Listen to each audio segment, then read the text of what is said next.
जय श्री राम। धर्म प्रेमी मेरे सभी भाई बहनों का आपके अपने परिवार हिंदू रिचुअल चैनल में पुनः स्वागत है। आज हम आमल के एकादशी व्रत के बारे में निवेदन करने जा रहा हूँ। ये एकादशी फाल्गुन शुक्ल पक्ष एकादशी को मानी जाती है। इस दिन पुख्य नक्षत्र भी अवश्य होता है, ऐसा ग्रहों का संयोग है। और इस बार ये एकादशी व्रत मतलब फाल्गुन शुक्ल पक्ष की एकादशी हम लोगों को 6 मार्च 2020 में प्रारंभ हो रही है और इसका पारण जो है 7 मार्च को प्रातः 9:30 बजे के अंदर हम लोगों को कर लेना है। इस एकादशी व्रत का भी विधि वैसे जैसे आप अन्य एकादशी व्रत को करते हैं, पर फल कहीं इसका अधिक है। जैसे कि दशमी को ही एक दिन पहले ही मतलब अपने को 5 मार्च 2020 से ही जो है लहसुन, प्याज, काना, कुनरू और मांस, मदिरा इत्यादि का त्याग करते हुए ब्रह्मचर्य का पालन करते हुए रहना है।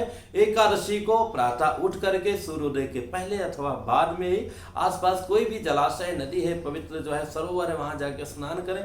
ने अपने घर में ही सामान्यतः स्नान करके उस दिन भी साबुन और ये सामान्यतः तेल वगैरह नहीं लगाना चाहिए, शैम्पू वगैरह भी नहीं लगाना चाहिए। आप एक दिन पहले सब कर सकते हैं।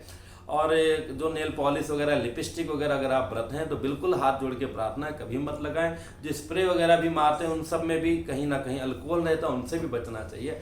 पूरे आप जन्मांतर तक महकते रहेंगे, वो व्रत है, एकादशी व्रत है, निर्मल होकर के, पवित्र होकर के। तो हमने प्रातः सामान्य स्नान किया। इसके बाद में, जैसे मैं बार बार कहता हूँ, गंगा जल, यमुना जल, सरयू जल, कोई भी नदी का, पवित्र नदी का जल आप बाल्टी में 2 बूंद डालें, उसमें और जल मिला करके फिर स्नान कर लीजिए। सामान्यतः पोंछ पाछ करके सामान्यतः आप नित्य जैसे भगवान की सेवा करते हैं वैसे कर लीजिए। और अपने आचार्यों, पुरोहितों को बुला करके मध्याह्न काल में आंवले के वृक्ष के नीचे जो है हमें भगवान विष्णु जी के जो छठे अवतार हैं परशुराम जी, उनकी पूजा विधिवत करनी चाहिए। तो आप आचार्यों को बुलाकर उनसे निवेदन कीजिए कि गुरुजी आज हमें परशुराम भगवान की पूजा जो है आंवले के वृक्ष के नीचे करना है। ये उत्तम जो है प्रकार हो गया। अगर हम अपने आचार्य पुरोहित को नहीं बुला रहे हैं, स्वयं जो है आंवले के वृक्ष के नीचे जा करके सफाई करके बीचों बीच में पूर्व अथवा पश्चिम की दिशा में मुंह करके बैठ जाएं। उसके सेंटर भाग में जो है बिल्कुल पेड़ के सामने ही एक कलश रखें। कलश का जैसे विधि होता है उसमें धागा बांध दिया, स्वस्तिक बना दिया, 5 पल्लों का आम, पीपल, पाकड़, बरगद, गूलर अथवा जो है पान का पत्ता जो विदेशों में है वो भी लगे। कोई ये जहर और खराब पत्ता नहीं, कोई भी पवित्र पत्ता जो है जो उपलब्ध हो, अब क्या करेंगे वहाँ रख दीजिए। अशोक भी रख सकते हैं, उसमें थोड़ा सा हल्दी और दूर्वा और एक क्वाइन, सुपारी डाल करके उसके ऊपर चावल भर करके और उसके ऊपर में जो है भगवान परशुराम जी का जो है प्रतिमा रखनी चाहिए। प्रतिमा मतलब मूर्ति रखनी चाहिए। अगर मूर्ति नहीं तो वहाँ सुपारी भी रख सकते हैं, अथवा भगवान विष्णु की जो है प्रतिमा अथवा मूर्ति आपके पास है तो जो है वहाँ उनको भी प्रस्थापित कर सकते हैं। जो लोग शालिग्राम भगवान की पूजा करते हैं, स्त्रियों को नहीं करना चाहिए, वो लोग वहाँ शालिग्राम भगवान को ही बैठा करके और स्वयं फिर पहले क्या करेंगे, बैठे आचमन किया, उसके बाद में एक थाली में उनको रखा और रखने के बाद में उनको नहलाया, फिर पंचामृत से नहलाया, फिर जल से नहलाया, फिर उनको पोंछ करके वहाँ बैठा दिया, धागा चढ़ाया अथवा सुंदर सा वस्त्र चढ़ाया, जनेऊ चढ़ाया और टीका लगाया और तिल का अक्षत इनको पड़ता है, तिल का जो है अक्षत अर्पण किया, तुलसी दल अर्पण किया, सुंदर से फूलों से सजाया, धूप किया, दीप किया, भगवान को फल का भोग लगाया। देखिए व्रत आपका है, भगवान का भोग नहीं है। उनको मिष्ठान इत्यादि भी लगा सकते हैं, प्रॉपर भोजन भी लगा सकते हैं, पर जो भी उपलब्ध है वो लगाइए। भोग लगाने के बाद में फिर उनको पान तंबूल है, उसके बाद फल है, दक्षिणा है, उसके बाद परिक्रमा करके प्रणाम करके बैठ के संकीर्तन इत्यादि करना चाहिए, रात्रि जागरण करना चाहिए। चलो अगर आपके पास आंवले का वृक्ष नहीं तो आप ये सारी विधि घर में अपने मंदिर में भगवान के सामने ऐसा कर सकते हैं। हाँ, यह कि अगर गमला में भी रख सकते हैं आंवले को गमले के रूप में, तो वहाँ भी बैठ करके टेरिस पे अथवा घर में उसको पास में रख करके भी आप कर सकते हैं।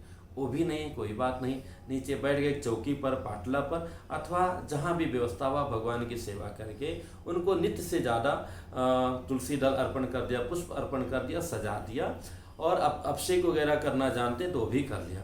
नहीं कुछ कर सकते हैं तो भैया पंचामृत से स्नान करा दिया, फिर जल से स्नान किया और नित्य तो सामान्य स्नान भगवान का हम कराते हैं। रात्रि जागरण किया और सत्य का पालन करते हुए, ब्रह्मचर्य का पालन करते हुए अगले दिन उठिए, प्रातः जो स्नान इत्यादि करके पुनः भगवान की सेवा करके और वो जो कलश आपने, ये कलश नया होना चाहिए, उसके ऊपर प्रतिमा भी नहीं होनी चाहिए। विधि तो है स्वर्ण प्रतिमा की, पर ये कहूँगा तो सबके लिए कठिन होगा। तो जो भी उपलब्ध है फिर वो कलश और वो प्रतिमा का दान करके एक ब्राह्मण को दे देना चाहिए। कलश जो है सोने का, चांदी का, पीतल का, तांबा का, नहीं स्टील का, जो भी उपलब्ध है। नहीं मृत्तिका का भी अच्छा हो, लेकिन मृत्तिका का प्रयोग बहुत कम लोग कर पाते, इसलिए कोई भी पात्र रहना उचित रहेगा।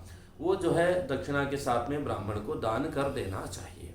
इसकी कथा के बाद में जो है चर्चा हुई है। चर्चा जैसे आप जानते हैं एकादशी की जितनी भी कथाएं हैं, एक इन कथा का जो मुख्य जो श्रोता कौन है, युधिष्ठिर जी महाराज, सुनाने वाले कृष्ण भगवान है। तो कृष्ण भगवान युधिष्ठिर जी को सुना रहे हैं कि ये जो है कथा मानधाता जी के पूछने पर ब्रह्मा जी ने सुनाया था। अब पहले आप तो ये समझ लीजिए कि ये धात्री फल क्या है। आंवला को ही धात्री फल कहते हैं। जब भगवान विष्णु जी ने सृष्टि की रचना की, उसी समय सबसे पहले ब्रह्मा जी की रचना किया, उसके साथ में आंवले के वृक्ष का रचना किया। इसको कल्प वृक्ष भी कह सकते हैं या अमृत वृक्ष भी कह सकते हैं। इसका तना, इसकी पत्तियां, इसके फल का कहना क्या, सब अमृतमय है। इसीलिए कार्तिक महीने में नियम आया है कि 1 महीना हमें जो है आंवले के वृक्ष के नीचे भोजन करना चाहिए। जब हमको 1 महीना साल में आंवले के वृक्ष के नीचे भोजन करना है, तो निश्चित हम अपने घर के आसपास आंवले का वृक्ष लगाएंगे। तो 1 महीने के बाद भी वो फल भी देगा, बाद में भी फल देगा। तो फल अनायास हमको मिलेगा, तो चटनी, मुरब्बा, अचार किसी भी प्रकार में सेवन करेंगे। हमारे बच्चे खाएंगे, परिवार के लोग खाएंगे, या पड़ोसी खाएंगे, या चोर भी खाएंगे, जो भी खाएंगे उनका परम कल्याण होगा। तो ये आंवला का वृक्ष जो है साक्षात जो है कल्प वृक्ष अथवा अमृत वृक्ष माना गया है, भगवान का स्वरूप माना गया है। तो इसलिए जो है इसकी विशेषता है। वैसे तो नित्य हमें भगवान की सेवा करनी चाहिए, पर इस एकादशी का विशेष महात्मा इसमें आप प्रयत्न करके करना चाहिए। तो इसकी कथा जो है कि सुदेश जो है एक बड़ा नगर था, वहाँ पर सारे वहाँ के निवासी लोग बड़े पुण्यात्मा थे, नित्य जो है भगवान की सेवा कर रहे थे। और सेवा करनी बड़ी बात नहीं है, पापों से बचनी बड़ी बात। वो सारे नगर के लोग पापों से बचते थे, भगवान को भजते थे। ऐसे एकादशी का व्रत आया, सब लोग मंदिर में इकट्ठा होकर के एकादशी का जो है व्रत किया। व्रत की विधि जैसे मैं बार बार बता चुका हूँ, फिर भी एक बार रिपीट कर सकता हूँ, जो दर्शक या हमारे भाई बहन पहली बार जुड़े हों, कि सबसे उत्तम है हम निराजल व्रत रहें। मतलब 24 घंटा हम जल ना पिए, इसके बाद 1 बार जल पी लें, नहीं 2 बार जल पी लें। उचित रहेगा जो जल आप जो पी रहे हैं, ये भगवान को भोग लगा करके ग्रहण कीजिए। अगर आपको उसमें भी नहीं जो है कंफर्टेबल है, तो आप एक समय फल खा लीजिए, नहीं 2 समय खा लीजिए बिना नमक के।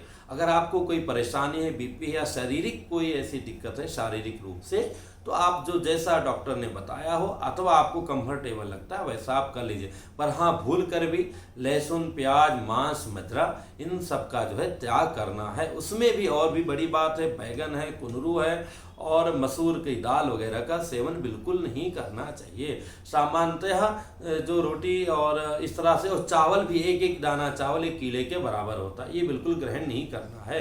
तो जो बच्चे हैं, बूढ़े हैं, वृद्ध हैं, रोगी हैं, उनके लिए छूट है। पर जो स्वस्थ लोग हैं उनको भूल करके इन पदार्थों का सेवन नहीं करना चाहिए। और जो व्रत कर रहे हैं, तो जैसा बताया कि निराजल रहें, अथवा 1 समय फल ले लें, 2 समय ले लें। ये साबूदाना, ये सब कचरा होता है, ये कुटू काटा सब कहने के लिए है, शरीर को हमारे और भी खराब कर देता है। तो इसी बहाने शरीर जो है हमारा निर्मल हो जाता है। शरीर जैसे आप घर को साफ करते हैं बिल्कुल सामान निकाल करके, ऐसे जो है हमारा ये शरीर एकादशी व्रत के उससे जो है रिचार्ज हो जाता है और तेजोमय हो जाता है। तो उन लोगों ने जो कि सामूहिक व्रत किया और मंदिर में गए, तो रात्रि जागरण किया। उसी समय एक व्यक्ति जो है जो हिंसा इत्यादि करता था, जिसको बहेलिया बोला जाता है, वो हिंसा करते करते जो है बहुत सारे जीव को नहीं पाया। सोचा यहीं में से किसी बच्चे को पकड़ लूंगा, या ये लोग थोड़ा भीड़ हट जाए फिर हम कर लेंगे, थोड़ा देखते हैं। तो मंदिर के बगल में वो बैठा था बेचारा, इन लोगों का भजन करते देख, तो थोड़ा सुन के उसकी प्रकृति, जैसे आप डिस्को के गाने सुनते हैं, कितने भी आप पुण्यात्मा हो, भजन आत्मा हो, पैर आपके हल्का हल्का थिरकने लगते हैं। और अगर आप सुगम संगीत सुनते हैं, भगवान का भक्ति सुनते हैं, तो ऐसा होता है। आप जनगण मन सुनते हैं, देश गान सुनते हैं, तो अलग आपके पूरा रोंगटे खड़े हो जाते हैं। तो ऐसे ही फर्क तो पड़ता है। तो भजन सुनते सुनते उसके मन में भी अच्छे भाव जगे, वो भी वहीं बैठा रह गया। भगवान की कृपा से, दैवी योग से सारी रात वो भी भूखा प्यासा रह गया। यहाँ जो भी भक्तगण आए थे प्रातः चले गए, और ये भी जो है वहां से चला गया। अनजाने में इससे भी इस आमल की एकादशी का व्रत संपन्न हो गया। अब जो है जब इसकी मृत्यु हुई, तो बाद में जो है भगवान के धाम को गया। उसके बाद जब पुनः पृथ्वी पर आया, तो एक बड़े ही पराक्रमी पुण्यात्मा राजा के यहाँ जन्म लिया, और वहाँ से ये भी बड़ा पराक्रमी बना, और ये भी जो है चूंकि भगवान की कृपा थी, पूर्व जन्म का प्रभाव था, सत्कर्मों में लगा रहता था। एक बार ऐसे कहीं दूसरे नगर में गया, वहाँ से आते समय रात्रि हो गई, कहीं रास्ते में जो है जंगल में ये लेट गया, और सारे मलेच्छों ने इसको राजा समझ करके, और राजा था ही, ये राजकुमार थे, हालांकि पूरा ही संभाल रहे थे, इनके ऊपर आक्रमण कर दिया। ये सोए हुए थे, इनको पता भी नहीं चला। तो उस एकादशी व्रत के प्रभाव से एकादशी महारानी इनके जो है शरीर से एक तेजोमय रूप में प्रकट हुई। उनकी आंखें बिल्कुल जल रही थी। उन अंगारों से जो है, नेत्रों के अंगारों से उन सारे मलेच्छों का उन्होंने वध कर दिया, और पुनः जो है इनके आत्मा में समाहित हो गई। और जब ये जगह तो देखा चारों तरफ तो लाशें बिछी हुई हैं, क्या है, घबरा गया, किसने मारा, कौन मेरा सहायता किया, ये सारे लोग तो हमें ही मार डालते, तो सब हमारे शत्रु हैं, वैरी हैं, ऐसा ये लोग मानते हैं। मैं नहीं मानता हूँ, दुनिया कहती है। फिर आकाशवाणी हुई कि तुमने एकादशी व्रत का पालन किया था, उसका पुण्य है कि अभी तक तुम्हारी इस तरह से रक्षा हो रही, कल्याण हो रही। इसने मन में विचार किया, अरे ये एकादशी व्रत तो हमको किसी भी हालत में नहीं छोड़ना है। अपने नगर में भी लोगों को प्रेरणा दिया, और फिर वहाँ से लेकर हमारे आप तक ये बात पहुँची है। तो इस व्रत का बड़ा ही महत्व है। हम कितने बड़े पापी हों, सोचिए, जिनका दिन रात मन लगा हुआ है पाप में, हालांकि वो बहेलिया था, उसका तो काम था कि पाप करना, पर हम आप जो है सामान्यतया, चाहे ब्राह्मण के रूप में रह करके, चाहे कोई बनिए के रूप में रह करके, अथवा किसी सामान्य काम करने वाले रूप में, या कोई अधिकारी के रूप में, जानबूझकर कितना पाप करते हैं। और वस्तुतः पाप करने के लिए हम लोग कितना सतर्क रहते हैं, कोई देख तो नहीं रहा, कोई सुन तो नहीं रहा, कोई सीसीटीवी तो नहीं लगी है। और पुण्य करने, अरे महाराज बहुत कथा सुना है, लाओ लाओ फूल चढ़ाओ, ये चढ़ाओ वो चढ़ाओ, क्या जूता निकलवा रहे हो, क्या मन चंगा दो, कठौती में गंगा ज्ञानी बन जाएगा। अरे मन चंगा उनका था, हमारा आपका थोड़ा, हमको आपको प्रोसेस तो करना पड़ेगा ना। और अपनी भारतीय परंपरा में, जो सनातन धर्म में, जो शास्त्रों में कहा गया है कि भैया भोजन करने के पहले हाथ धोना चाहिए, मिट्टी से धोना चाहिए। आज की मिट्टी साबुन है भैया, उससे धो लो। और आत्र पाद्रेण भुंजीत, गीले पैर से भोजन करना चाहिए। जब आप गीले पैर, मतलब पैर धो के आओगे तब ना पैर गीला रहेगा। इसका मतलब यह है कि पैर गीला करके आप रहोगे तो आपकी जठराग्नि तेज होगी, और एक पवित्रता रहेगी जो आपके हर तरह के रोगों से बचाएगी। तो हमको ये समझने वाली बात, अपनी भारतीय जो संस्कृति है, परंपरा है, बहुत विस्तार है, बहुत विस्तृत है। पर हाँ, जितना हमारे पास समय है, जितना वो है, वो हम करें, विधिवत करें, श्रद्धापूर्वक करें, निष्ठापूर्वक करें, तो जो है भगवान की परम कृपा के हम पात्र बनेंगे। और एकादशी के समान कोई व्रत नहीं है। आप सबसे निवेदन है, अगर अभी तक प्रारंभ नहीं किया तो प्रारंभ कीजिए, और जीवन का सर्वोत्तम लाभ लीजिए। फिर मिलेंगे एक नई जानकारी के साथ में। इससे संबंधित जो भी प्रश्न आप कमेंट्स में कीजिएगा, बताने का प्रयत्न करूंगा। व्यक्तिगत प्रश्नों के लिए हर वीडियो के नीचे हमारे इंस्टाग्राम का लिंक है, वहां जाकर के आप इंस्टाग्राम पर मुझे मैसेज कर सकते हैं। पर हाँ, वहां भी आप पूजा पाठ से संबंधित मैसेज आप यूट्यूब के वीडियो के नीचे कीजिएगा। वहाँ भगवान न करे जीवन में कोई परेशानी, कोई कष्ट है, उसका कुछ स्पेशल उपाय जानना चाहते हैं, समझना चाहते हैं, तो मैं ठीक है वहाँ निश्चित आपको मार्गदर्शन देने का प्रयत्न करूँगा। फिर मिलूंगा एक नई जानकारी के साथ में। जय श्री राम।